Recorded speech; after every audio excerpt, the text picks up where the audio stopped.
Bueno, hola a todos y todas. Vamos a partir la jornada de hoy, que es del ciclo de conversaciones con escritores. Hoy día es el turno del escritor Roberto Ampuero. Mi nombre es Diego Esquivel, yo soy secretario técnico del Departamento de Bienestar y Extensión del Regional Santiago y hemos estado, conjunto con Marco Antonio Medina, que también es parte del departamento, organizando estas jornadas, ¿ya?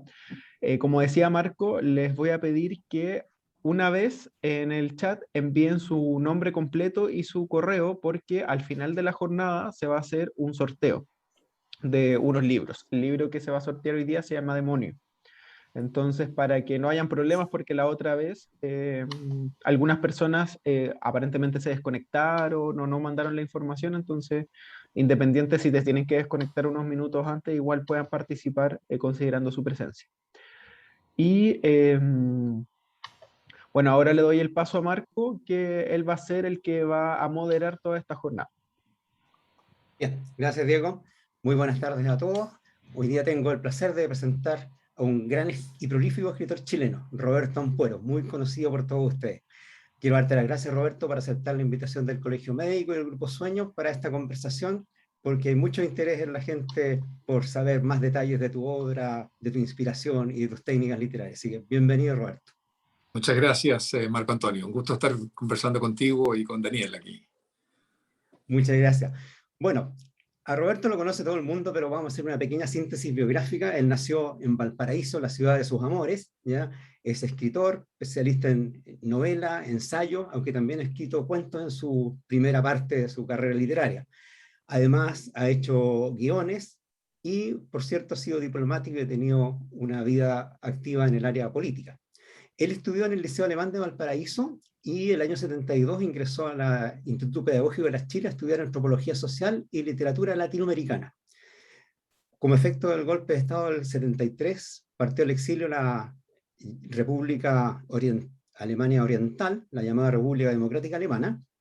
De allí viajó a La Habana, en Cuba, donde recibió un grado de bachiller en artes de literatura latinoamericana en la Universidad de La Habana. Y posteriormente regresó a Alemania Oriental, donde completó su formación en literatura, economía y política, hasta que emigró a la Alemania Occidental el año 83. Ahí ya es donde hace sus primeros aprontes en la literatura, publica un par de libros mientras reside en Alemania Occidental, y después regresa a Chile en el año 93, donde inicia su carrera literaria con la publicación de la primera novela policial protagonizada por su detective Cayetano Brulé. Ha vivido en muchas partes, vivió en Suecia, también en Estados Unidos, donde ejerció como profesor en la Universidad de Iowa y donde también obtuvo algunos grados académicos en esa misma casa de estudio, pero además ha sido diplomático, fue embajador de Chile en México en el año 2011, fue presidente o ministro de la Cultura y las Artes en 2013, canciller de Chile el 2018 y su último cargo diplomático hasta marzo de este año, embajador de Chile en España. Roberto, una vida muy variada, con mucha actividad. Obviamente, cuando uno revisa tu biografía, uno saca la cuenta que has vivido casi la mitad de tu vida fuera de Chile, conociendo realidades culturales, económicas, sociales, muy diversas, y también viviendo bajo sistemas políticos y de gobierno muy disímiles. ¿Cómo ha influido esa vasta y diversa experiencia en tu labor como escritor? Sí, bueno, en primer lugar, sí, he vivido gran parte de mi vida en realidad fuera de Chile. Y si saco los primeros 18 años que uno como chileno por lo general hace, desde el kindergarten hasta el término de la educación media, es mucho más de la mitad de mi vida que he pasado fuera de Chile. Sin embargo, nunca he perdido mi contacto con Chile y siempre me he sentido profundamente chileno. Y por eso he vuelto a Chile después de tantos años. Creo que me ha marcado en un sentido que tiene que ver con la identidad del chileno, pero desde fuera, desde la distancia, puede ser desde la nostalgia, de la idealización también del país, pero al mismo tiempo desde el desarraigo. Es decir, yo vivo permanentemente, como muchos otros chilenos que han pasado gran parte de su vida fuera del país, o otras personas de otros países, ¿verdad?, que han pasado mucho tiempo fuera de su país, viven en su país y al mismo tiempo en los lugares donde estuvo viviendo, donde se sintió bien, donde conoció gente, donde conoció cultura, donde tiene amigos. Y es una vida donde uno permanentemente tiene que jugar a buscar el equilibrio. No se puede dejar llevar por la melancolía, pero tampoco se puede olvidar de los países donde vivió, porque siempre te acompaña. Tú estudiaste 12 años en el Colegio Alemán de Valparaíso, en un sistema educativo muy distinto a los colegios tradicionales chilenos, y en que obviamente hay una forma de disciplina y de trabajo muy diferente, y que de alguna manera eso debe haber marcado también tu carrera como escritor. Teniendo presente eso, ¿tú sigues alguna rutina especial para escribir? Sí, mira, el colegio alemán, y en aquella época, cuando yo entré al colegio, yo entré al kindergarten y terminé, hice toda mi educación en el colegio alemán, después que viví más de 15 años en Alemania, pero el colegio en aquella época realmente estaba integrado, su plana de maestros eran todos alemanes, salvo prácticamente el profesor de español, que obviamente era chileno. El resto de los profesores eran alemanes. Es decir, para mí, yo vengo de un hogar, mi padre es chileno, era chileno, mi madre es chilena, fue un mundo completamente nuevo. En mi casa no se hablaba alemán. Tengo una abuela francesa, pero no, nada con Alemania misma. Y fue llegar a un mundo completamente distinto. Y una experiencia muy especial, porque en aquel momento se trata de un baño cultural completo. Salías de tu casa, vivíamos entonces en Valparaíso, y llegabas a un mundo que era absolutamente alemán. Otro idioma, otras costumbres, otras comidas, otros nombres, otros rostros. Y desde un comienzo tuve la impresión de que yo era minoría dentro de una mayoría que era fundamentalmente alemana o muy identificada con la cultura alemana. Nunca me sentí discriminado para nada, pero sí me sentí en una situación especial y me hizo saber que ser chileno no era la única forma de ser en el mundo. Y eso fue muy importante para mí, que hay distintas sensibilidades, formas de enfrentar el mundo, de hablar, de comunicarse, y entre otras cosas, lo que tú muy bien dices, algo que te marca mucho en la relación con alemanes desde niño, y es la disciplina. Eh, yo diría algo que tiene que ver también con una ética de trabajo, de entrega. Te pesa mucho desde niño, en un colegio alemán, el hecho de perder el tiempo o de no aprovechar al máximo el tiempo, con lo bueno y lo malo que tiene todo esto, pero bueno, así son las cosas. A mí me sirvió mucho, porque en los momentos más difíciles, la disciplina me ha ayudado a tener un centro, a tener un GPS, a tener una brújula y seguir adelante, sabiendo que hay objetivos, metas que cumplir, en todo sentido. Y eso me orientó y me ayudó a trazarme objetivos. Creo que eso se lo agradezco mucho al colegio, también al colegio le agradezco mucho el hecho de que hubiese siempre europea sobre nuestro país. Era importante confrontar esa mirada que teníamos nosotros como chilenos sobre nuestro país con aquella que tenían alemanes, en este caso amigos de la misma edad, compañeros de curso, sobre mi país. Eso enriquece. Y el otro elemento tan importante, quiero ser muy breve porque si no da para mucho, es que recordemos, nosotros éramos un país, hoy ya no es tan alto el porcentaje, éramos un país muy católico. Hoy las iglesias evangélicas obviamente tienen también una gran influencia en lo que es la visión religiosa de los chilenos. En ese momento, al cursar yo el colegio alemán, entré en relación y conocí y aprendí bastante del protestantismo, del luteranismo, que por cierto, Lutero para mí fue una figura, siempre ha sido una figura muy interesante. Y ese encuentro con la religión, otra, la religión que había roto, obviamente, ¿verdad? En el siglo XVI con el catolicismo, te entregaba nuevamente una nueva visión sobre las cosas y la forma de interpretar y la forma de sentir y de vivir la religiosidad.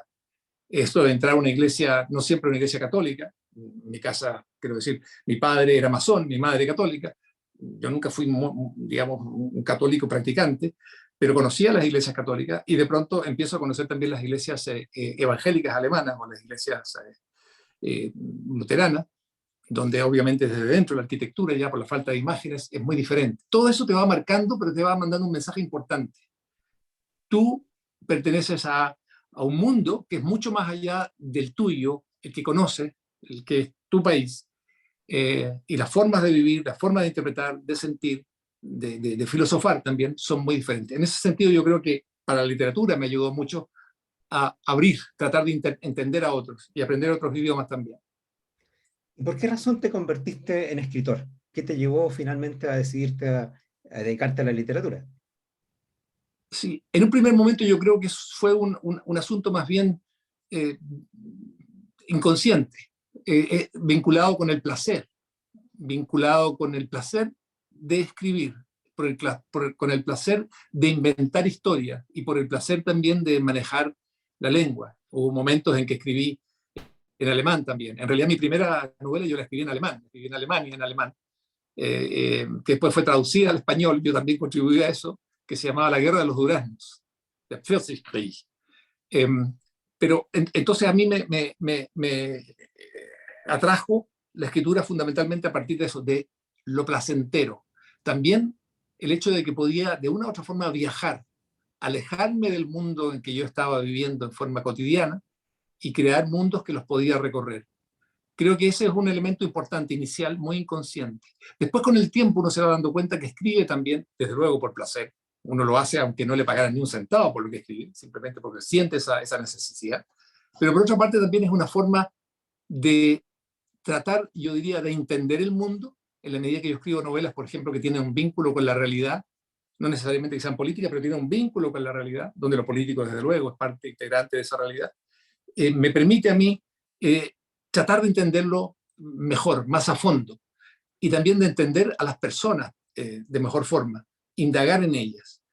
Creo que, y también un ejercicio y un diálogo con la misma lengua de uno. Creo que todo eso en conjunto, pero fundamentalmente un intento por entender el mundo y también por incidir en él, no es que uno lo pueda cambiar a través de una novela, pero incide de alguna forma en ese mundo, es que he seguido escribiendo. Recién mencionabas algo súper importante, ese vínculo con la realidad en los libros. Y bueno, en tus novelas eso se nota mucho. Siempre hay una ficción anclada a una realidad, ya sea del lugar en que está ambientada la obra o de la época. Y a veces cuesta diferenciar dónde termina la realidad y comienza la ficción, porque además tú eres maestro para desdibujar esos límites, ¿ya? ¿Cuál es el propósito de siempre mezclar esta realidad con la ficción que estás creando? Para mí, fíjate, no hay una diferencia estricta, clara, un deslinde preciso entre la realidad y la ficción. Muchas veces se dice, ya es un cliché, ¿verdad? Decir, bueno, la realidad a veces supera la ficción, a veces la ficción anticipa la realidad. Lo que se está diciendo en el fondo con esto es que no están tan separadas, no están divorciadas por completo. En realidad, la ficción, no sé si me escuchas ahí, se cortó. ¿No? ¿Se escucha? ¿Sí? Ya, es que me apareció. En realidad, la ficción es una prolongación de la realidad. De una u otra forma, toda ficción arranca de una realidad mínima que está allí establecida. Y uno puede decidir, ¿verdad? Como un buen piloto que despega de esa realidad y navega hasta que llega a su destino y aterriza y vuelve, en este caso, a aterrizar en la realidad. Pero nunca es necesario hacer ese gran vuelo despegándose de la realidad. La realidad misma está establecida. Puedes combinar el vuelo en el marco de la ilusión de la realidad. Escuchan, no escuchan. Diego, por favor, silencia un micrófono que está abierto. Sí, lo Ya, estoy intentando, no puedo silenciarlo. Disculpa. Disculpa, Roberto, pero alguien interrumpió. Por favor, sigue. Ya. Entonces yo no veo tan divorciado esta realidad de la ficción. Por el contrario, creo que lo interesante es volver a ella, a la realidad, en cuanto has despegado de la ficción y demostrar de una u otra forma que aquello que narras puede ser tan real como aquello que vives.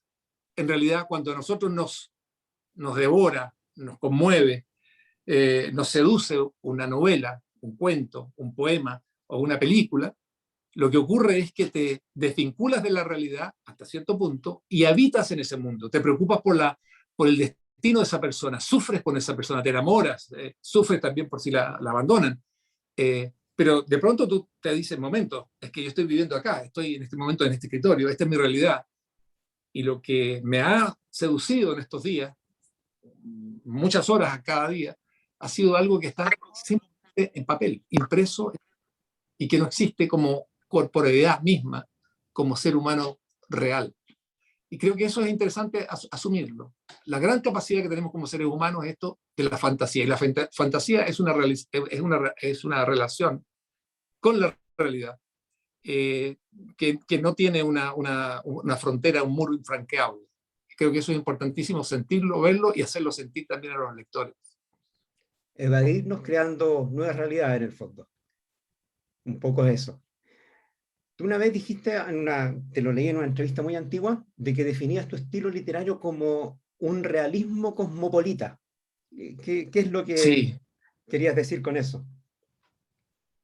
Quería decir que en mi formación no incidió fundamentalmente la tradición latinoamericana, o mejor dicho, no solamente la tradición latinoamericana.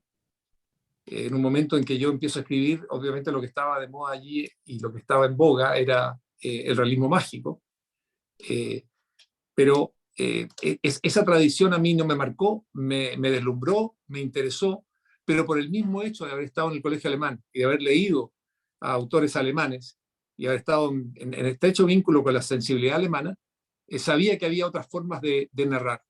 Y eso me ocurre hasta hoy. Siento que me nutro, no solamente de la realidad latinoamericana y de autores latinoamericanos o españoles, qué sé yo, estadounidenses, sino que es una actitud de apertura, yo diría, mental y de búsqueda en otras culturas de articulaciones y formulaciones, temas que no necesariamente están en primer lugar en nuestro continente. Va por ahí. Es una mirada que va más allá de lo que puedan ser las fronteras nacionales. Afortunadamente eso también hoy es mucho más posible, sobre todo para la gente joven, algo que nosotros cuando éramos jóvenes no teníamos, gracias a lo que son las redes sociales y gracias a lo que es Internet, que se puede navegar permanentemente, se puede vivir en el país sin estar nunca en el país en que uno está efectivamente, físicamente presente. Exacto.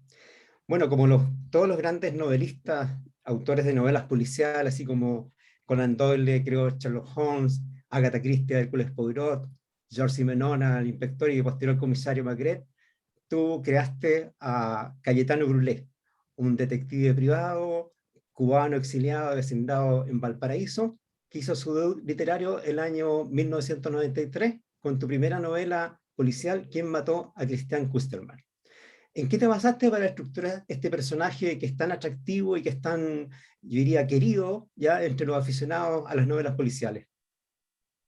Mira, mi experiencia en Cuba, yo viví 4 años y medio en Cuba, me marcó en forma decidida en mi parte, digamos, latinoamericana. ¿En qué sentido?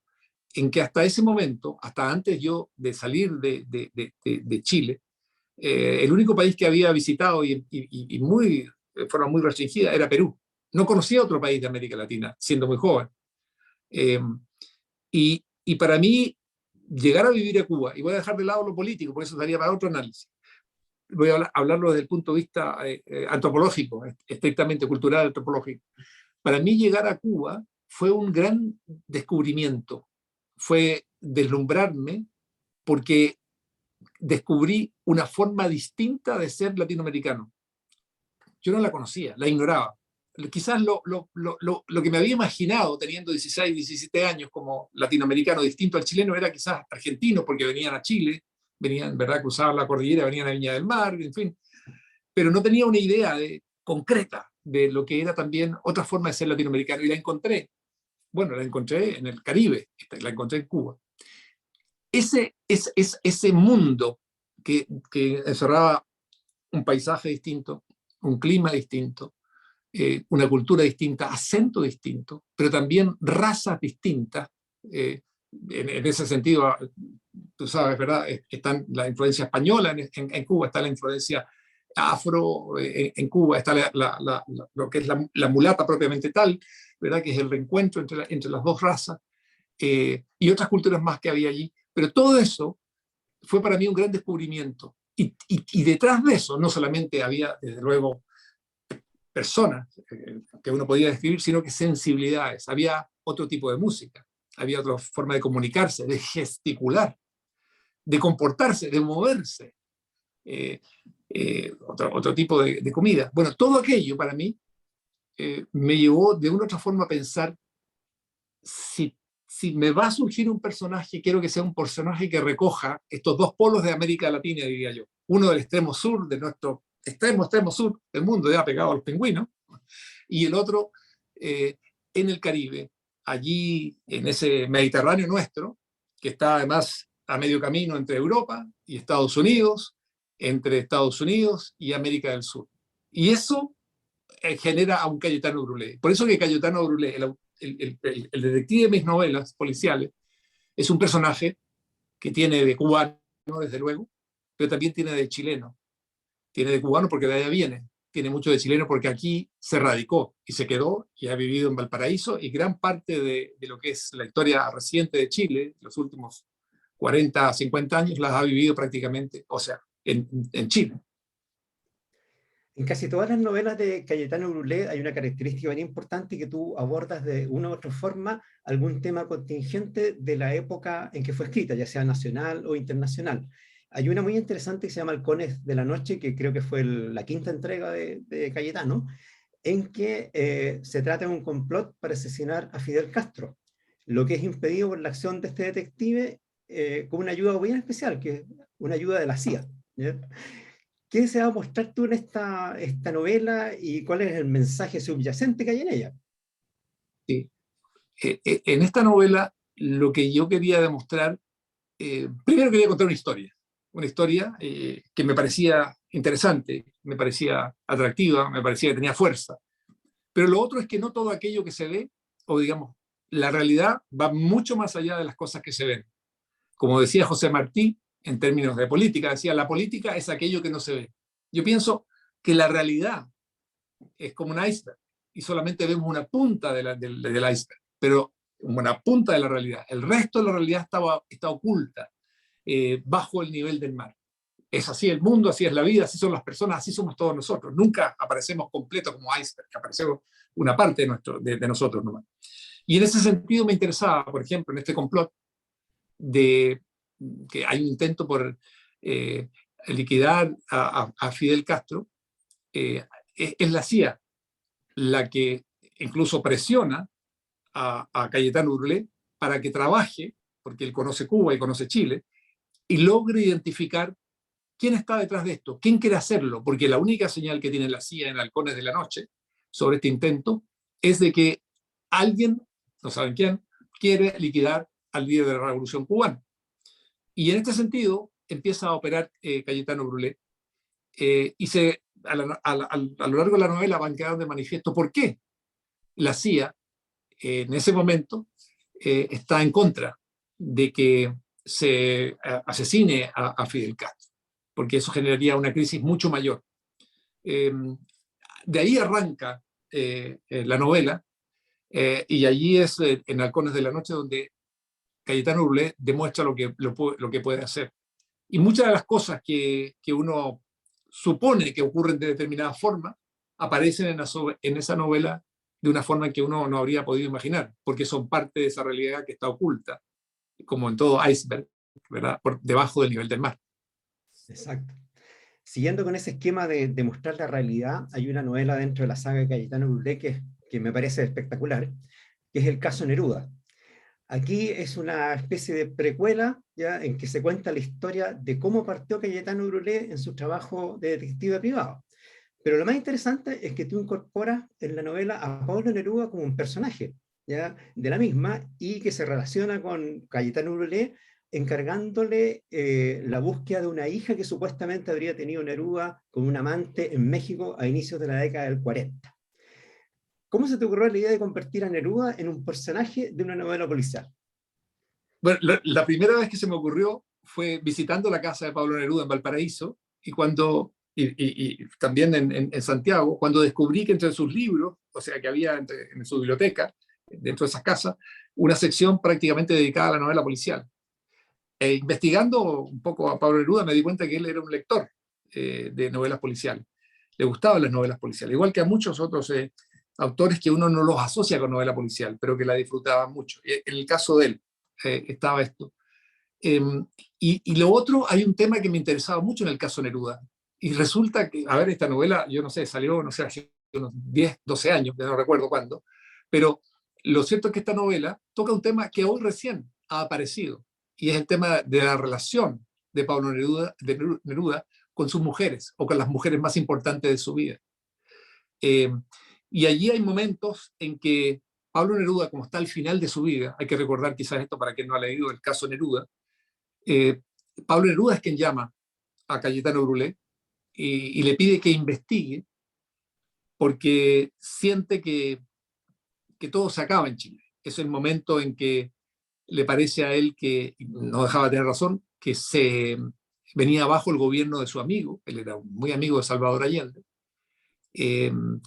y siente que se va a morir, sabe que se va a morir, intuye que se va a morir, está muy enfermo. En Pablo Neruda ocurre algo muy dramático, es que coincide la caída de la democracia chilena, el fin de la democracia chilena en 1973, con la muerte o la enfermedad en su etapa final de Pablo Neruda.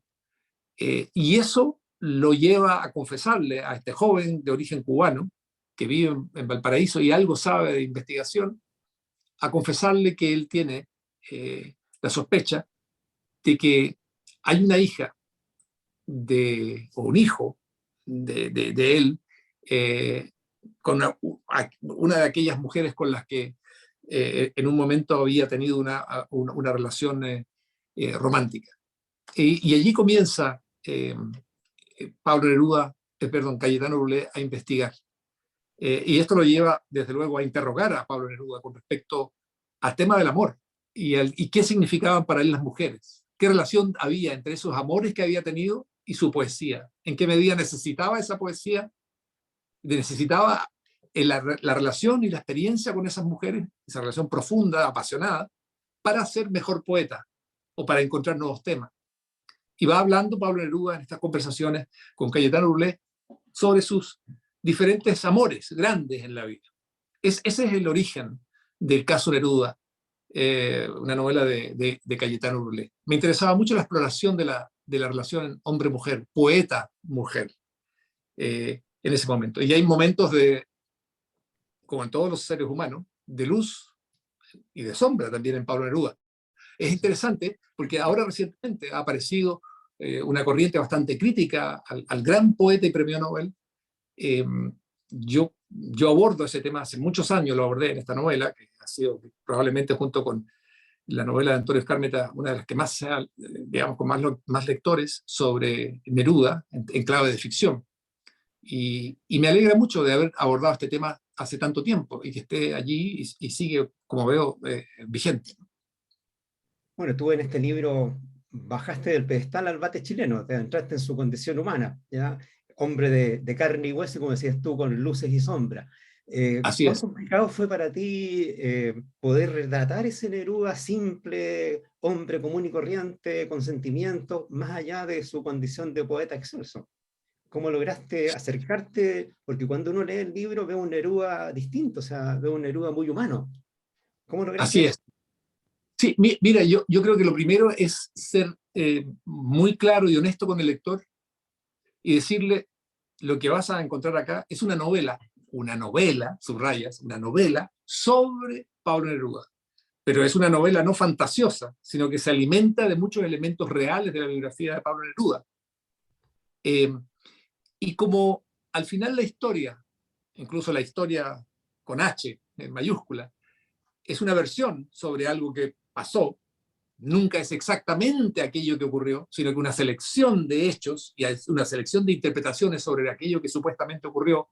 La novela tiene la capacidad también para entrar en ese terreno y decir: yo, desde la ficción, puedo aventurar también una explicación, puedo proponer algo que puede ser verosímil, puede ser sólida y que puede contribuir también a lo que fue la historia, la biografía de Pablo Neruda. Y en ese sentido, confesándole al lector que es una ficción y tratándolo con el respeto que merece, una figura, ¿verdad? Real, me acerqué y me aproximé y traté de imaginar algo que uno de una u otra forma puede imaginar con con cualquier ser humano, y en el propio caso se lo puede imaginar. ¿Cuáles serían mis preocupaciones? ¿Van a ser mis preocupaciones? Si yo siento que ya mi fin está muy cerca y están ocurriendo cosas alrededor mío con respecto a mi país, como le pasó a Neruda el año 72, 73, pero al mismo tiempo sé que mi vida en términos individuales, yo estoy por morir. ¿Tengo cuentas pendientes con alguien? Hice cosas mal hechas que puedo reparar todavía, y si sospecho que algo puedo hacer para reparar algún momento en que incurrí en errores en mi vida, quizás lanzar algún mensaje, poder transmitirlo, poder hacer algo antes de desaparecer en el cosmos. Entonces, creo que por ahí va este Neruda. Y está de nuevo, como tú lo mencionabas al comienzo, esta relación entre realidad y ficción. Y yo creo que, por ejemplo, el caso Neruda te muestra que no está tan separada la ficción y la realidad.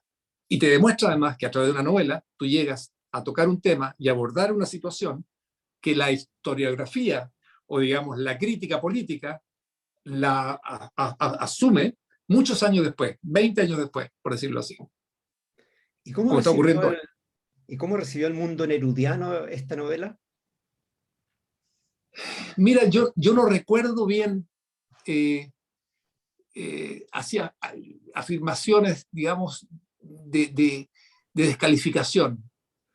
Lo que recuerdo es que gente que dijo, en algún sentido, bueno, esto es novela, eh, es una novela, y en ese sentido tiene el autor una libertad, ¿verdad?, para escribir algo fictivo sobre un personaje histórico real. Eh, pero creo que, mira, tuvo una acogida tremenda de lectores, muy, muy afuera también en el extranjero. Eh, y yo me siento tranquilo con lo que hice. Yo creo que también eso es muy importante. Cuando uno aborda una novela sobre un personaje histórico, eh, al final, cuando terminas de escribir, tienes que sentir lo siguiente. Tienes que sentir que si ese personaje estuviese vivo y hubiese podido leer aquello que escribiste sobre él, que tú puedes llegar hasta esa persona y mirarla a los ojos y conversar y preguntarle qué le pasó, y uno pudiendo defender su visión de aquello que escribió. Creo que eso es lo importante, encontrar es un tono, es un tema de tono en la persona. Me pasó también con la novela de Salvador Allende, El último tango, pero me imagino que tú a lo mejor la vas a ver más adelante. Sí. Bueno, eso es encontrar el equilibrio perfecto en el fondo. Esa es la idea.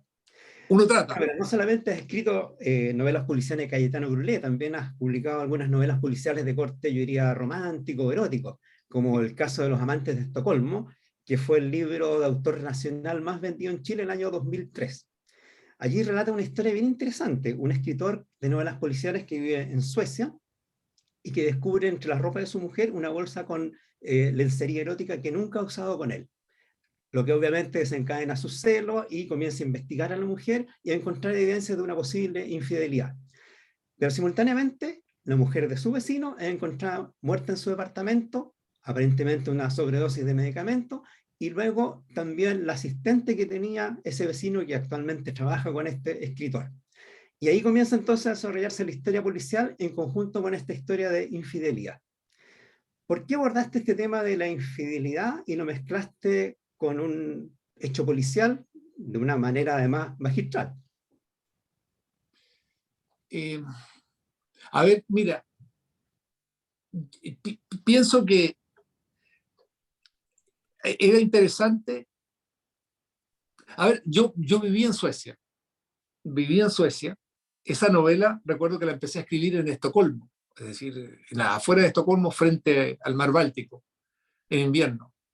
Eh, y es una novela que arranca de un paisaje, de un paisaje que, aunque estaba en la ciudad, debido a los bosques, a los árboles, el mar y todo esto, era muy misterioso. Eh, de poca gente circulando por esas calles. Días que se acortaban porque tú sabes, en invierno en Suecia desaparece muy temprano el sol y aparece muy tarde. Y tenía esta idea de que no hay mejor detective que el celoso o la celosa.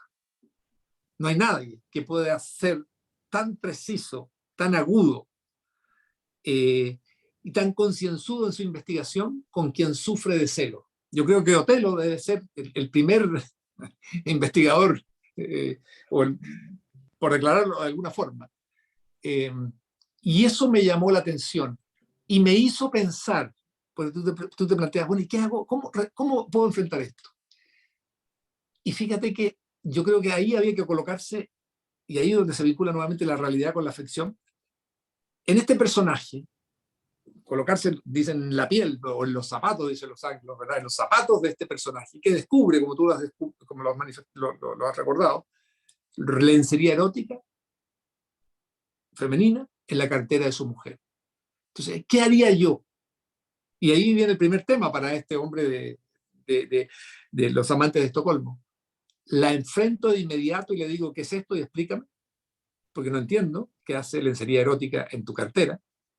O no le digo nada y guardo la forma, porque a lo mejor estoy haciendo el loco con esto, y voy a seguirla para comprobar si hay algo que yo desconozco. Y eso es una investigación estrictamente policial, si lo ves bien, aunque el motivo es amoroso, es de sentimiento.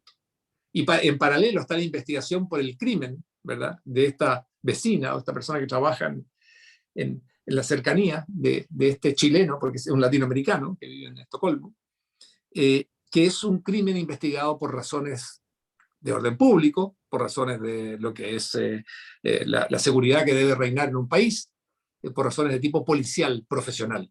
Y ese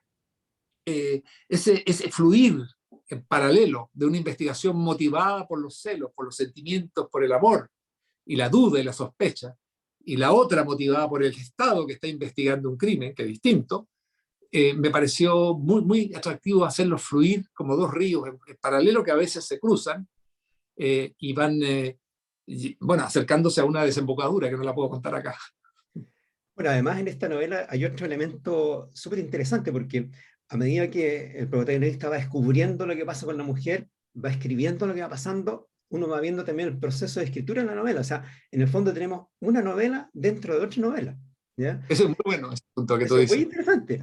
Y aquí hay una Claro. cosa que podría, no sé si está bien dicho, pero podría ser un tinte un tanto filosófico, ¿ya? Que son los discursos de realidad. Es decir, cómo nosotros vivimos una realidad que en el fondo es un discurso en el cual creemos, ¿ya? Y es lo que le pasa al protagonista de la novela, ¿ya? ¿Cómo manejas ese elemento tan novedoso ahí?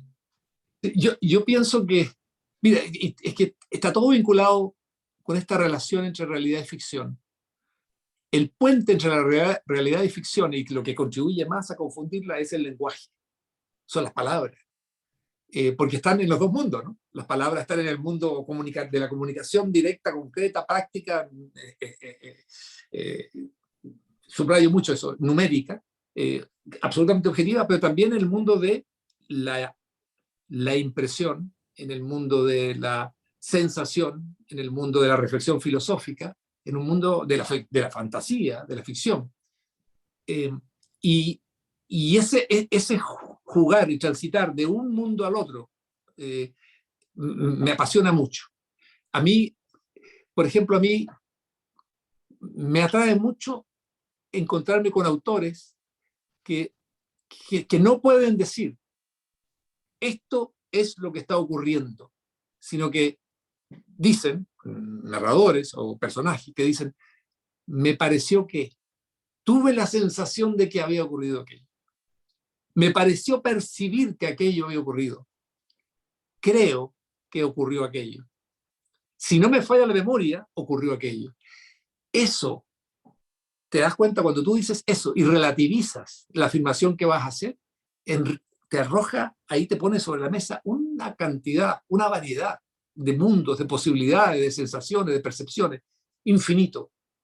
Y si tú lo multiplicas por muchos personajes en una novela, que cada uno, como ocurre en la realidad, ve la cosa desde su perspectiva, eso te abre un mundo, pero realmente infinito, yo digo, muy dinámico, muy rico, y que al final así es la realidad.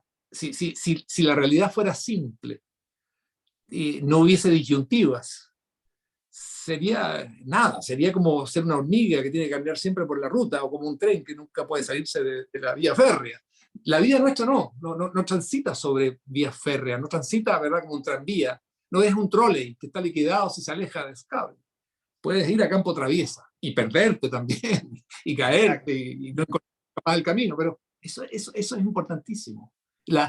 No hay garantía en esa diferencia entre realidad y fantasía, como no hay garantía en la vida de nada, donde todo puede ocurrir, donde todo es posible que ocurra. Yo creo que eso es lo que trato de analizar, explorar también en este caso con Los amantes de Estocolmo, también en Pasiones griegas, bueno, en otras novelas que he escrito. Eso vuelve una y otra vez. La incerteza, ¿eh? La falta de certidumbre. Exacto. En la vida y en la visión y lo que describo. Creo que eso es importantísimo.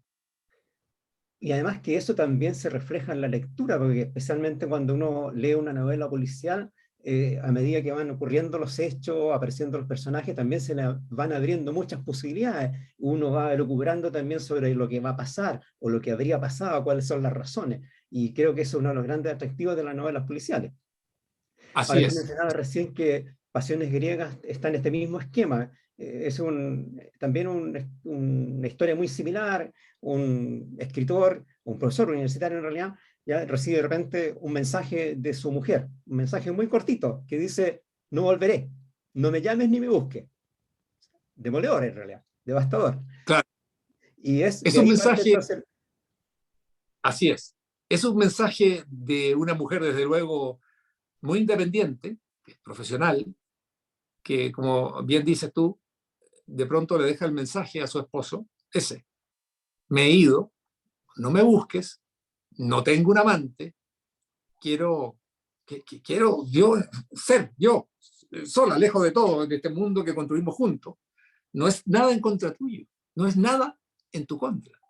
Es un mensaje: eh, déjame ir sola por el mundo, quiero explorarlo, quiero verlo, y el mensaje está ahí atrás, es, bueno, si después de haberlo visto, tú sigues siendo tan importante como lo has sido hasta ahora, volveré.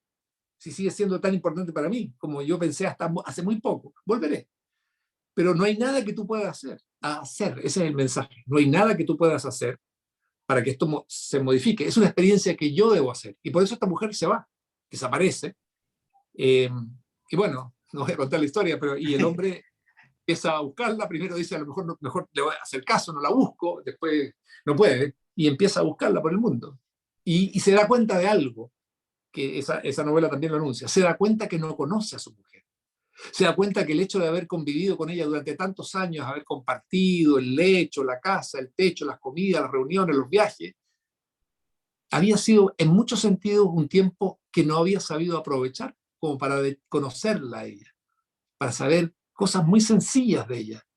Eh, y se da cuenta que cuando ella se va, no tiene como, si le dijeran píntala bien, más allá de los rasgos esenciales, lo podría hacer, pero que ha fallado en lo demás, ha fallado en demostrar y tener el interés profundo por conocer a fondo a esa mujer, que es su pareja, su esposa, y que él siempre la miró y conversó con ella como si esa mujer fuese a estar para siempre junto a él, sin prepararse nunca para un momento en que uno de los dos ya no estuviese, o cuando ella ya no estuviese, y que no pudiese reconstruirla. Y eso tiene que ver con algo que es la realidad nuestra, en qué medida conocemos a los seres a quienes queremos y con los cuales nos interrelacionamos.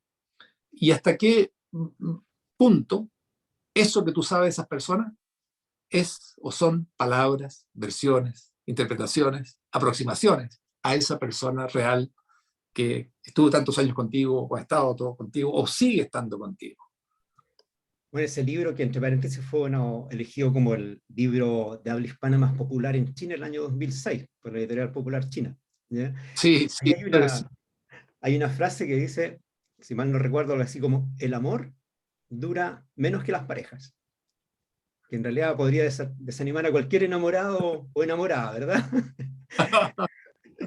Oye, tú ¿Hay una sabes que visión pesimista del amor en esta novela o no? no, yo creo que es un campanazo. Creo que de pronto un campanazo de alerta. Yo creo que muchas veces en el amor damos por sentado que el amor está ahí de una vez y para siempre. Creo que eso también se habla en las dos novelas, Los amantes de Estocolmo y Pasiones griegas. Pensamos que ya estaba de una vez dado y para siempre. Como que, bueno, el que se ha casado por la iglesia, como cuando sale de la iglesia y ha casado, ahí ya está todo resuelto y quedó definido. O el que sale del registro civil y no se casa, no se casa por la iglesia, y firmó ya y hasta ahí está todo definido. Lo que pasa con esta novela es que queda de manifiesto que es una construcción permanente, diaria, cotidiana, difícil, donde nadie es maestro. Yo cuando escribo esa novela lo hago desde la sencillez y de la modestia del narrador, que está explorando junto con el lector esta realidad. Porque nadie es maestro, nadie puede aparecer como el pedagogo, como quien imparte una lección sobre cómo resolver estos temas. Y yo creo que son por eso han tenido también tantos lectores, porque son temas con los cuales cada uno de nosotros convivimos, o si no convivimos, en cuanto empiezas a leer estas novelas, te empieza a entrar como una suerte de inseguridad y decir, a ver, ¿y yo cómo estoy en esto? ¿Cómo estoy aquí con mi pareja en esto? ¿Cómo avanzamos? Creo que eso Empiezas a preocuparte. sí, yo creo que es importante, sobre todo en esta vida tan vertiginosa que llevamos todos. Bueno, hay otra novela que en realidad ya no tiene que ver con esto, en la cual tú la mencionaste hace un rato atrás. Vuelves otra vez a incorporar un personaje histórico como personaje protagonista de la novela. Me refiero al último tango de Salvador Allende. Aquí la historia, en términos bien simples, hay un personaje que se llama Rufino, que es el asistente personal y compañero del presidente Allende, que también está unido a él por su afición al tango, de ahí el nombre del libro, y este asistente registra en un cuaderno escolar todos los hechos que van ocurriendo alrededor del evento este del golpe de Estado de 1973. Ese registro histórico llega a las manos de un ex agente de la CIA varios años después, y en él, aparte de descubrir toda la vida íntima, aspectos desconocidos de la vida del presidente, también él empieza a encontrar algunas cosas relacionadas con su propio pasado en Chile. Ahí parte este relato. ¿Cómo fue esta, digamos, eh, aventura de tratar de ver la intimidad del presidente Allende en un contexto histórico para armar esta novela? Sí, fíjate que esta novela arranca de una inquietud que tiene que ver con el Chile de los años 70 y también tenía que ver con algo, con lo que arranca, pero no se agota allí, con el agente de la CIA que operó para derrocar a Salvador Allende en Santiago de Chile y que vuelve 20 años después, 20, 30 años después, 20 años tanto, después a Chile, porque ya está jubilado y quiere saber qué ha pasado con el país, con ese país donde él operó, cumpliendo las labores que debía cumplir, representándolo o defendiendo los intereses de su país dentro del nuestro, y qué ha pasado con ese país. Y allí, al llegar a Chile, al casarse, se encuentra con personas y con personas que lo vinculan con el pasado de Chile en el momento en que él estuvo allá. Y también con Allende. ¿Y en qué sentido? Porque están estos registros, ¿no? Del asistente de Salvador Allende, que es, a mí me interesaba lo siguiente en el caso de Salvador Allende, mostrarle una relación con alguien que le servía, que era en el fondo, sí, su cocinero, también eh, y, y que al mismo tiempo se ocupaba de su ropa, y que lo conocía desde muchos años, y que le dice las cosas yo diría desde la perspectiva de un Sancho Panza hablando con Don Quijote. Allende es el hombre que es el político, que tiene visiones, ¿verdad?, de lo que debe ser Chile, es un utópico, se deja llevar por muchas ilusiones y modelos que quisiera aplicar en Chile, que piensa que podrían dar resultados. Y hay un señor bueno, que es al final el importante, el panadero, que es el que le dice, está muy bien todo lo que usted quiere para Chile y todo, pero fíjese que yo ya no puedo producir pan porque no hay harina. Es quien llama a Allende para que vuelva a la realidad. Creo que ahí se da una relación muy interesante que le permite a esta novela internarse por el pasado también amoroso de Salvador Allende y sus análisis, esos son y visiones de lo que ha sido no solamente el país, sino que él también, en qué ha errado, que ha estado bien. Creo que todos los seres humanos y también muchos de los grandes que son muy importantes en algún momento sienten que están cerca también de su final. No puedo imaginar que no echen una mirada retrospectiva de aquello que hicieron, de aquello que pudieron haber hecho de forma distinta. Para mí, creo que en la boca de un político no hay ni una frase más peligrosa que esa canción de Edith Piaf, que dice no me arrepiento de nada. Creo que quien puede decir así, eso no sé, no me convence a alguien que pueda decir eso, que no se arrepiente de nada. Es muy implacable aquello, y sobre todo si se ha tenido poder, es muy implacable.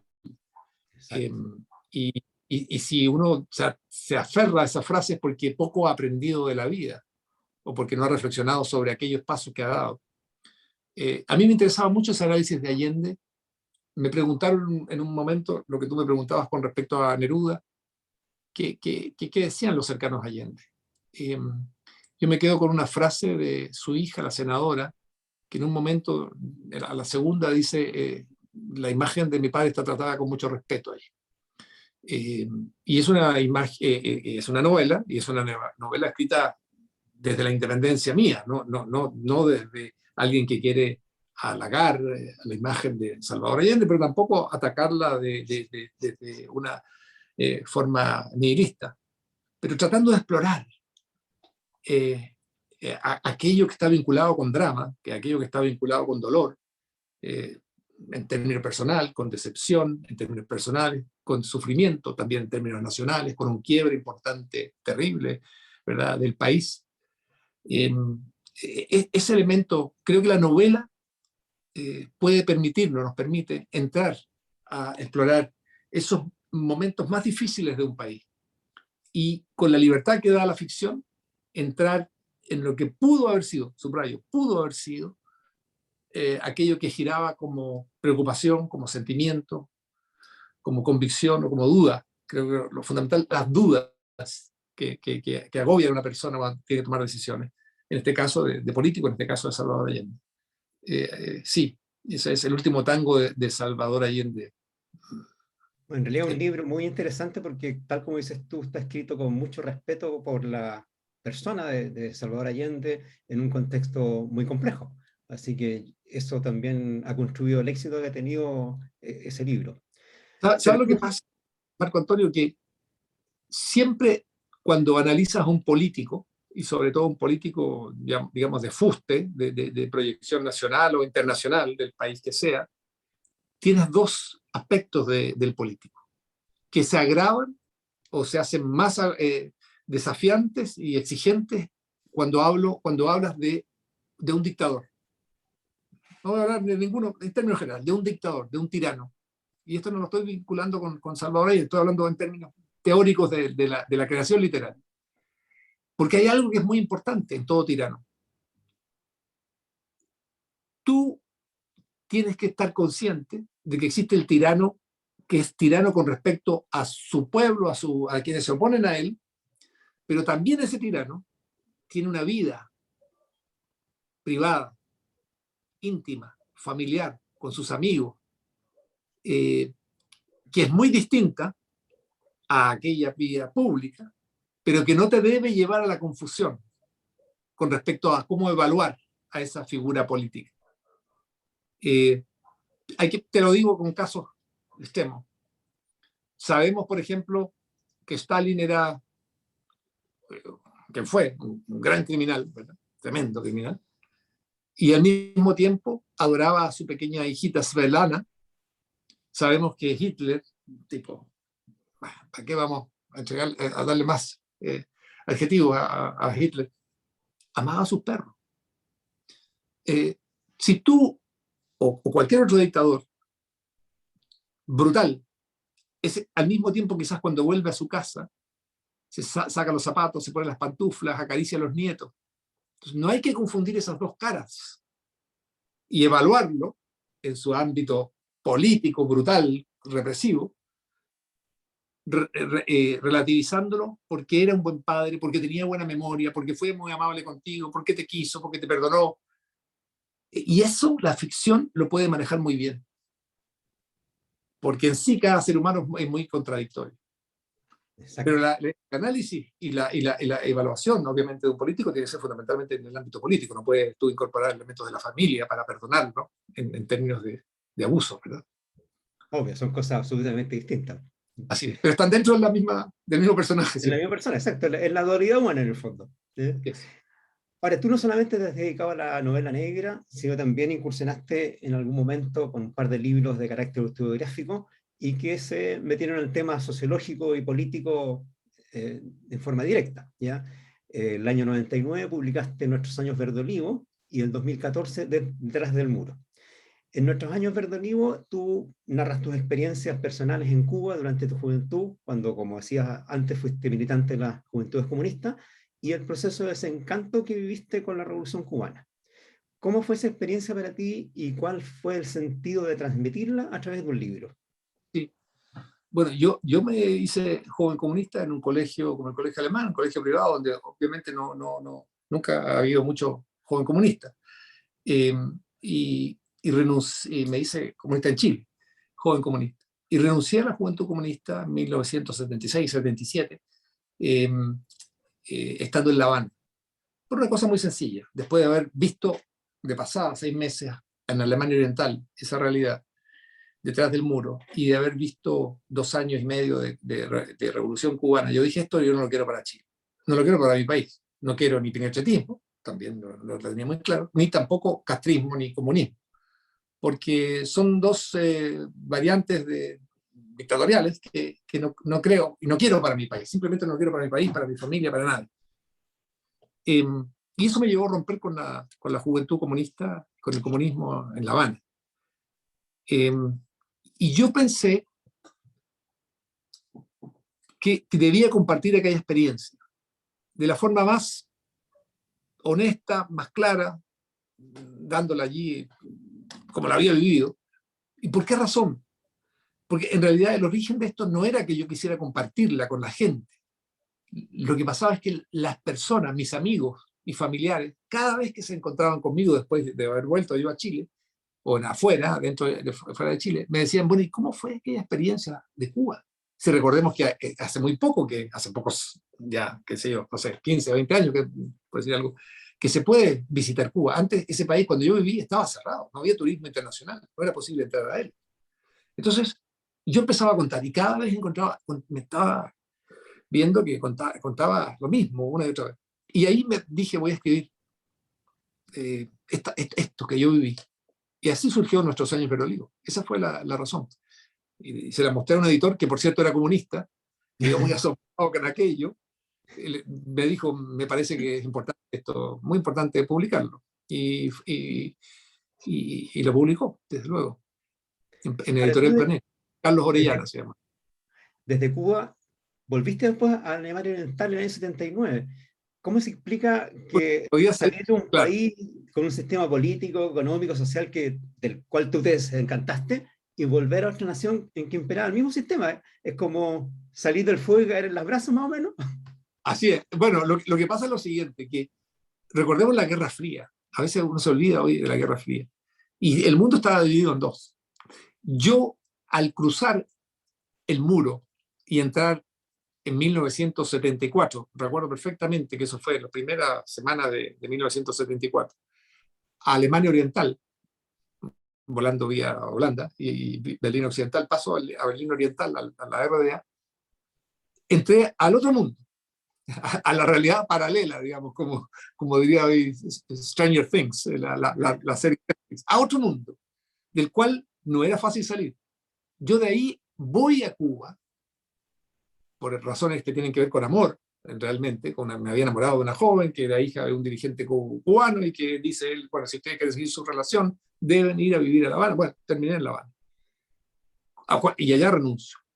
Y cuando quiero irme, porque ya no tenía, y lo explico eso en nuestros años Verde Olivo, me doy cuenta de algo muy sencillo, ya por pasaporte, pero también por la situación del mundo, no podía salir a Occidente desde ahí. La única posibilidad era hacer un plan de largo plazo y trasladarse de vuelta a Berlín Oriental. Ahí me ayudaron amigos chilenos de izquierda, a Berlín Oriental, y desde allí preparar gradualmente una salida hacia Occidente de nuevo.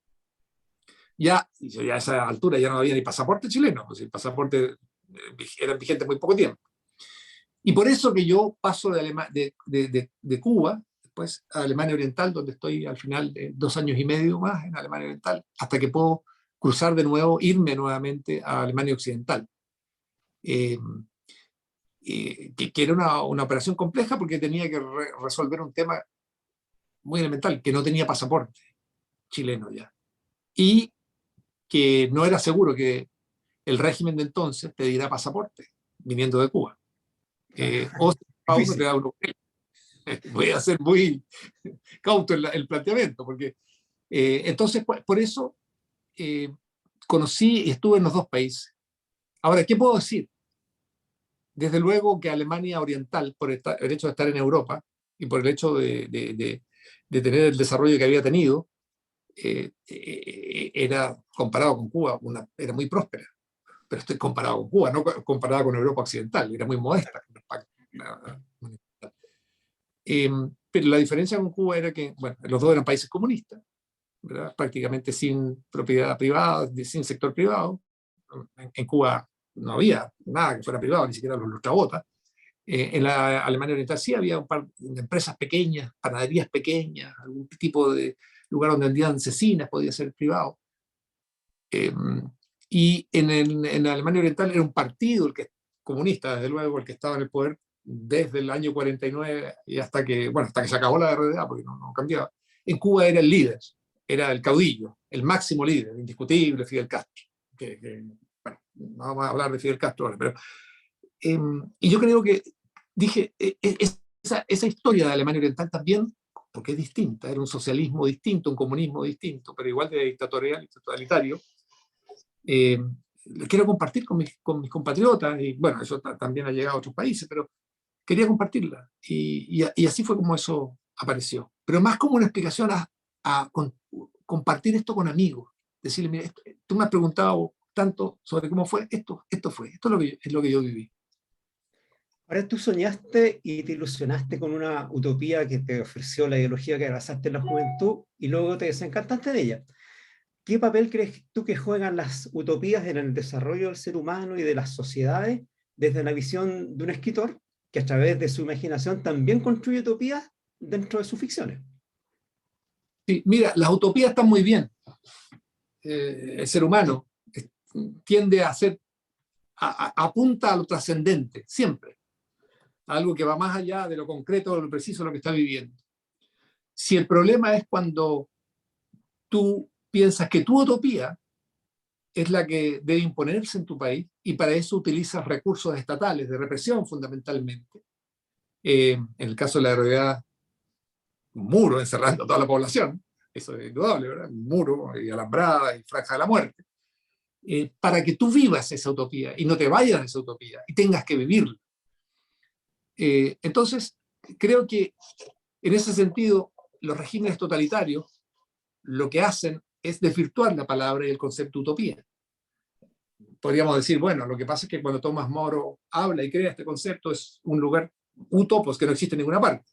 Pero sabemos que a lo largo del tiempo se fue llenando de elementos que tienen que ver más bien con con características positivas, más relacionado con la edad dorada, con la edad de oro, con una época paradisíaca que se proyecta también hacia el futuro.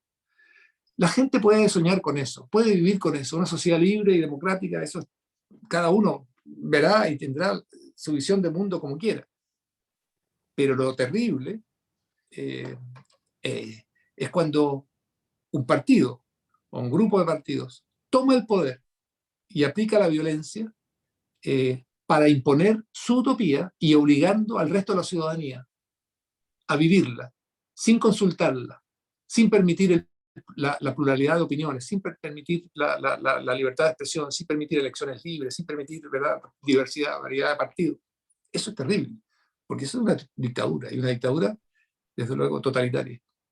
Y creo que no hay que pensar que quien está en contra de estas utopías que son totalitarias, está en contra de que soñemos con un mundo mejor, porque cada uno está hecho de sueños, y cada uno está hecho de objetivos y metas que quiere alcanzar en la vida, muchas de las cuales nunca alcanzará, pero no importa, te inspiran, te hacen avanzar en determinado sentido.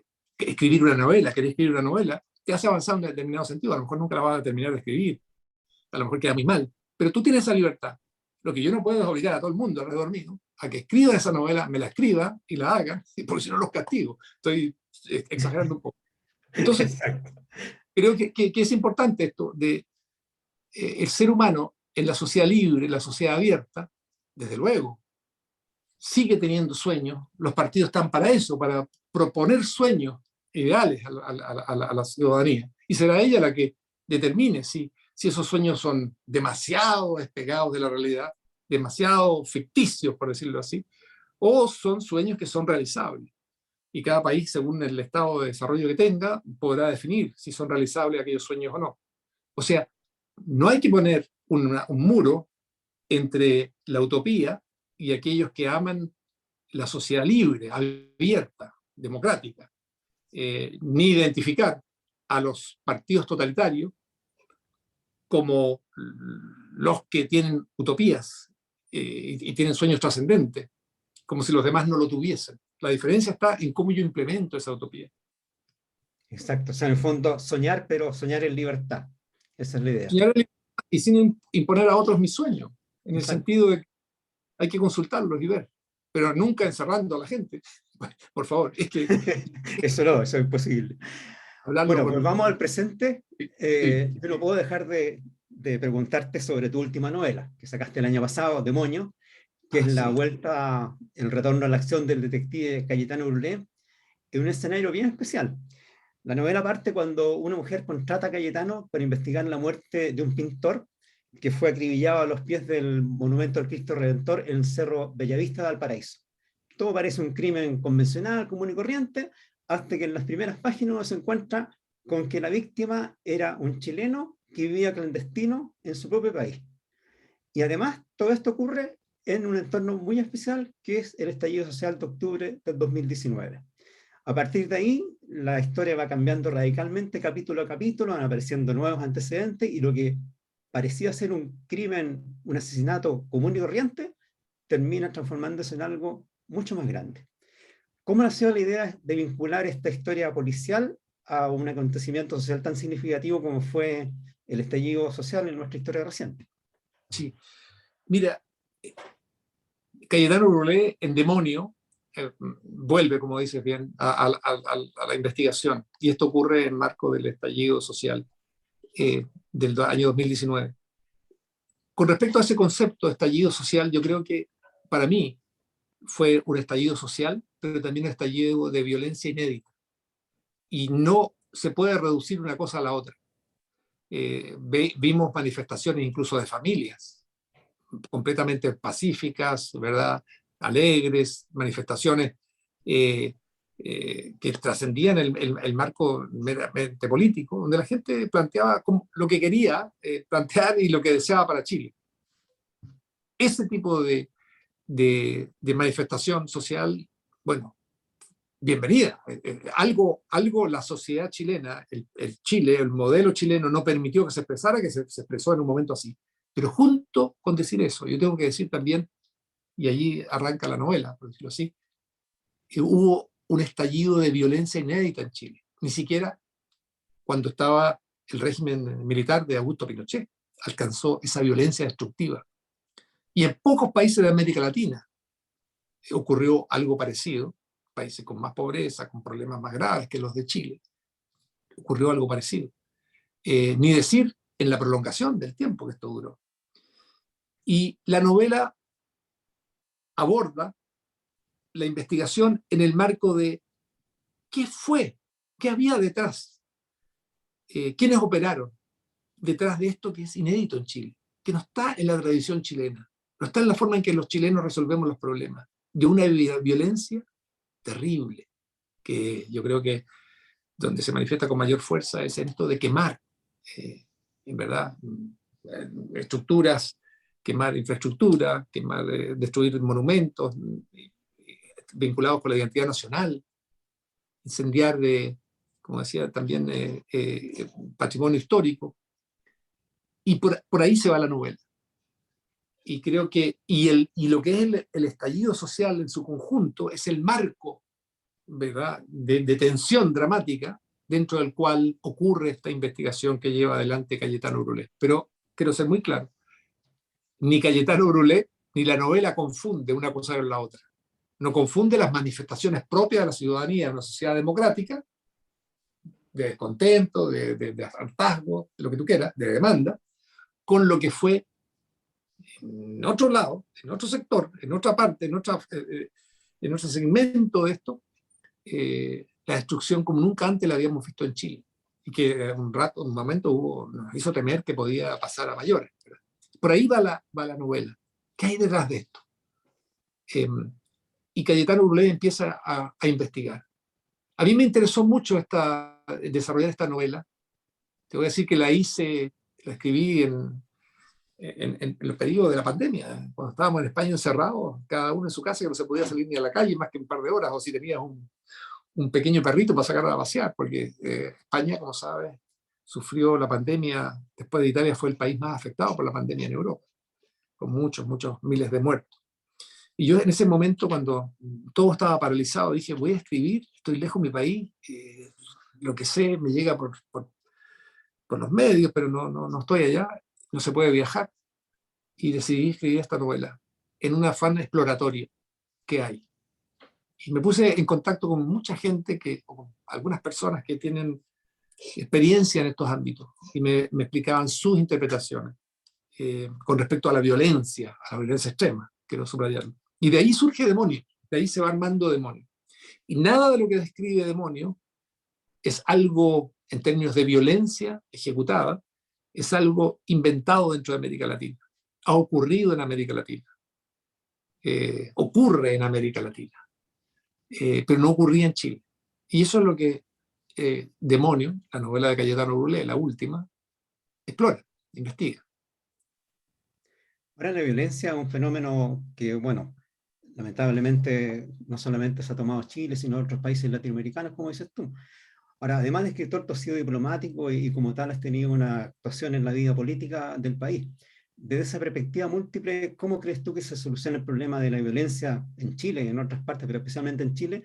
¿Y de qué manera pueden contribuir los escritores en general a crear un clima que vaya en contra de la violencia? Sí, mira, yo creo que efectivamente la cultura tiene la posibilidad, subrayo, la posibilidad de ofrecer un marco de debate con características de humanista, de tolerancia, de diversidad, de respeto hacia quien piensa distinto. Y esto lo digo porque la cultura está formada fundamentalmente a partir de la historia misma de ella, de las distintas influencias que van marcando los estilos arquitectónicos, lo que es la música, lo que es la tradición, lo que es la arquitectura. Todo esto lo que es cultura es fruto de una gran mezcla, de una gran interacción y juego de influencias que van acumulándose en el tiempo. Y yo lo veo, por ejemplo, con respecto a España. Cuando nosotros miramos España hoy, que es un país admirable, también un país que me fascina, hay que pensar lo que es España. España está hecha, a ver, uno puede decir, los primeros que llegaron a España, digamos, a fundar una ciudad, fueron los fenicios. Y la fundaron ahí en Cádiz, ¿no está? Cádiz, ahí se instalaron. Esa islita ahí, península, mini península. Pero por España pasaron todo tipo de cultura, ¿no? Nosotros siempre nos referimos, bueno, vamos a comenzar con los celtas, bueno, los fenicios, los celtas. Podemos seguir allí con los romanos, podemos seguir con los vándalos, con los árabes, en fin,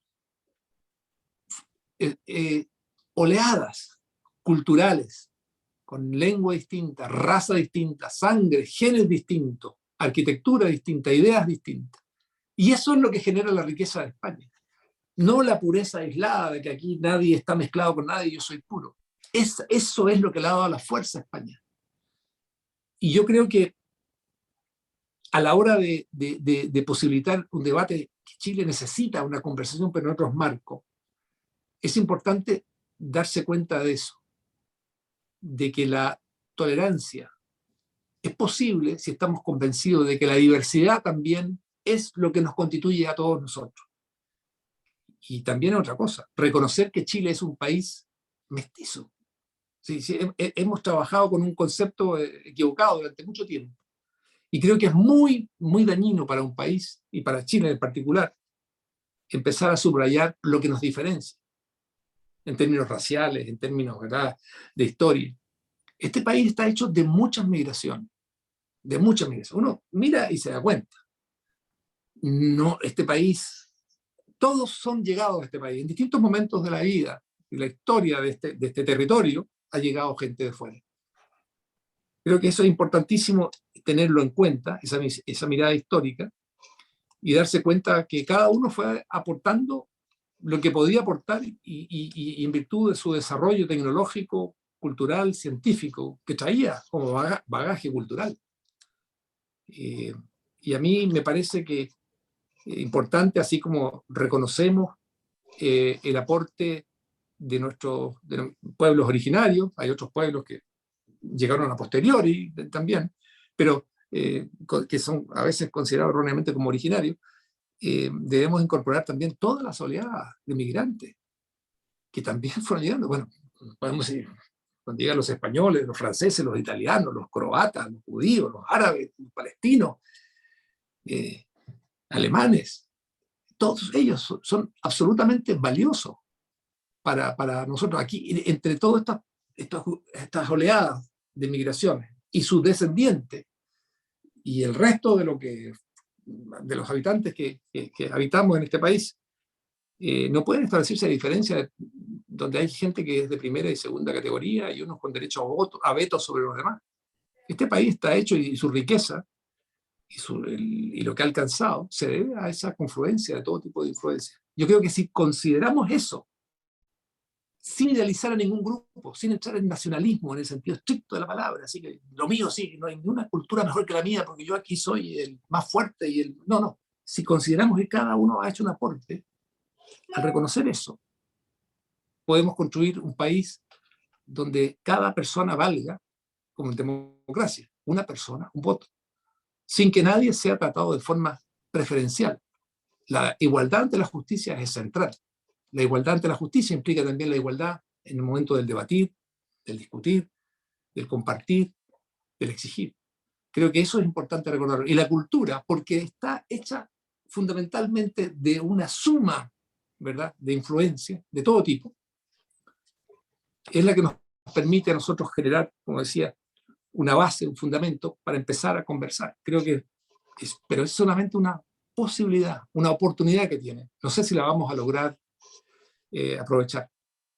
Porque si se ve contagiada por la discusión política más extrema, más radical, por lado de lado, voy a decirlo, en ese caso ya la política, la cultura no va a poder ofrecer ese espacio de tolerancia, de diversidad, de igualdad entre los seres humanos, que es tan importante para sacar al país adelante de esta situación que es dramática. Y que quiero decir, yo conocí a Chile por mi edad antes del año 70, antes del año 73, tuve conciencia del Chile que existía, y hay una cosa que uno, si vio eso,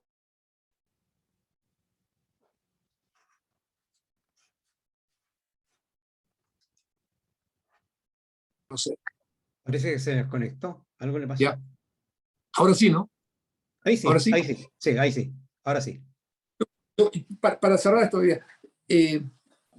hay algo que yo recuerdo siempre, la velocidad o la rapidez con que los chilenos cambiamos en ese momento. ¿Cómo nos convertimos en otro? Cómo la división, el odio, el resentimiento que nos consumió, pero en pocos años. Si Chile en el año 68, 69 era un país tranquilo, con todos los problemas que tenía. Y pasan cosas de división que nadie se lo pudo haber imaginado el 67, el 68, el 69. Y de pronto era en realidad diaria. División, batallas campales en la ciudad, violencia, terrorismo, asesinato, golpe de Estado, dictadura militar. Los países, y eso es lo peor, en crisis profundas cambian enormemente. Y yo ya viví eso una vez, me tocó verlo, y no quiero ver de nuevo ese cambio tan radical de la gente y la relación entre las personas, y de lo que somos capaces cuando nos domina el odio y se apoderan de nosotros los resentimientos y se impone la división. Creo que esa es una tarea en el mundo de la cultura ineludible, que debemos contribuir de una u otra forma a encauzar, a tratar de incidir en ello. Hay gente que lo está haciendo de forma muy destacada, como Christian Banken, por ejemplo, que viene del mundo de la cultura, un poeta, un intelectual. Y creo que es muy importante que la cultura lo haga, no desde las trincheras políticas, sino que desde la cultura misma, el concepto de C con mayúscula, ¿no? O, si querés, de las culturas, pero al final donde cada ser humano es uno y no tiene preferencias, no tiene ningún tipo de privilegio por sobre los demás. Creo que eso es algo que necesitamos como país y también como planeta, porque lo que pasa acá también pasa en otros lugares. No sé si te has dado cuenta, Roberto, lo llevamos 1 hora y media conversando, ha sido tan interesante todo que se nos ha pasado la hora volando. Y yo quiero hacerte la última pregunta porque ya hemos abusado de tu tiempo, ¿ya? ¿Cuáles son tus futuros proyectos literarios? ¿En qué estás trabajando ahora? ¿En qué estás pensando? Bueno, estoy muy feliz porque estoy dedicado a la literatura, 100%, a escribir, sin olvidarme de los temas que hay en el país, desde luego, y opinar de vez en cuando al respecto. Y estoy trabajando en una novela, una nueva novela, que espero, bueno, terminarla en unos 3 meses más, que tiene que ver con Chile, los años 90. Me interesa mucho explorar ese periodo, que es el periodo que comienza, que ahora parece que termina, ¿verdad? Que está terminando. Interesante, me interesa ir, ahora que este periodo, una nueva etapa del país comienza, esta termina, no sabemos qué es lo que va a comenzar ahora, pero me interesaba el comienzo de esta etapa que ahora termina. Y está enfocada en esos primeros años de Chile cuando regresa a la democracia. Ese es mi tema actual. Y lo otro, tengo muy avanzado un libro de memorias sobre mi experiencia como diplomático, como ex canciller y como ex embajador en España y en México. Pero ahí está, yo diría prácticamente terminado. Quiero dejarlo reposar un poco. Creo que cuando uno entra a los temas políticos y debido a lo caldeado que está el ambiente, hay que esperar un poquito que baje, a uno mismo le baje el tono, para poder entregar una obra que no sea partisana, y que contribuya o que intente contribuir aportando ideas nuevas, visiones, porque uno se asumió responsabilidades en un momento determinado de su vida, que son altas responsabilidades. Para mí es un gran privilegio haber sido canciller de la República de Chile. También tiene un deber, y es de contribuir de alguna forma con su reflexión, con su planteamiento, a lo que es lo que intentan los países, ¿no? Entender lo que han sido. Y yo creo que eso debería ser una responsabilidad de todo quien ha tenido el privilegio y también la tarea de representar a nuestro país al más alto nivel, de dejar algo escrito al respecto. No para que resuelva cosas hoy, sino que para que quede allí como una experiencia que uno quiso compartir con sus compatriotas, que de una u otra forma lo hicieron llegar a cargos con los cuales nunca soñó ni nunca pidió, y que de pronto le fueron presentados como una opción que uno aceptó. Pero es una responsabilidad como intelectual, como escritor, como novelista, como uno creo que fundamentalmente debería hacerlo, y en eso estoy. Excelente, esperaremos con ansias esos dos libros, me parece muy interesante, especialmente el segundo que has dicho, que creo que siempre es bueno dejar el recuerdo de las cosas que se han hecho en cargos tan importantes como los que tú asumiste y que contribuiste de gran manera a la política exterior chilena. Bueno, yo quiero agradecer la gentileza que has tenido de participar en este ciclo. Realmente nos has mostrado mucho acerca de las ideas que inspiraron tus obras, tu concepción particular de la novela policial y también tu juicio crítico y muy ponderado a la realidad nacional e internacional. Y eso es muy valioso, así que yo lo agradezco mucho y realmente he estado encantado de poder sostener esta conversación contigo. Muchas gracias, Marco Antonio. Ha sido muy grato conversar contigo. Ha sido una muy buena conversación. Ha sido una de las grandes conversaciones que he tenido el gusto de tener, en este caso de disfrutar, girando en torno a cosas que tienen que ver con mi literatura, con mis creaciones. Así que te agradezco mucho el espacio que me has otorgado. Quiero saludar también a Daniel y agradecerle. Y bueno, un saludo a todos quienes nos vean en esta conversación. Muchas gracias por esto. Muchas gracias a ti y espero que podamos encontrarnos en una nueva ocasión en otra actividad organizada por el colegio. Con mucho gusto. Excelente. Ahora vamos a proceder a sortear 10 ejemplares de tu libro, ¿ya? Entre los asistentes. Así que le doy el pase a Diego y te agradezco nuevamente, Roberto. Muchas gracias. Gracias, Marco. Bueno, le quería dar las gracias a Roberto también como por su tiempo, su disposición, y también a Marco como por esta excelente jornada y las preguntas y todo.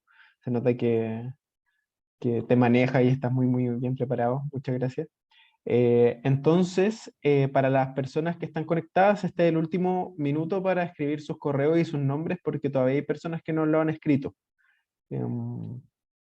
Voy a aprovechar de traspasar el último nombre.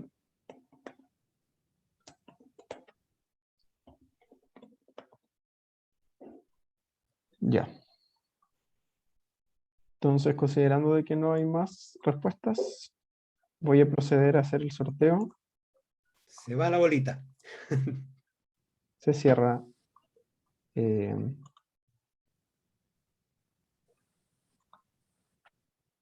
Ese es un libro que van a disfrutar mucho los que se lo ganen. Realmente es apasionante y no se puede dejar de leer hasta el final. Es de ¿Hay esos alguien más libros que te escribió? atrapan. Ya, el último.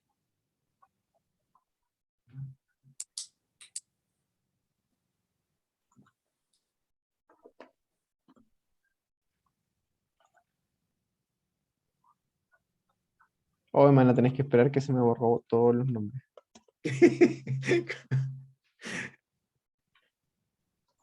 Voy a dejar de grabar por mientras. ¿Ya? Muy bien. Yo me aprovecho de despedir entonces. Ya, Ok. muchas gracias. Muchas gracias, Roberto. Que estés muy bien. Y si paso en algún momento por allá, puedo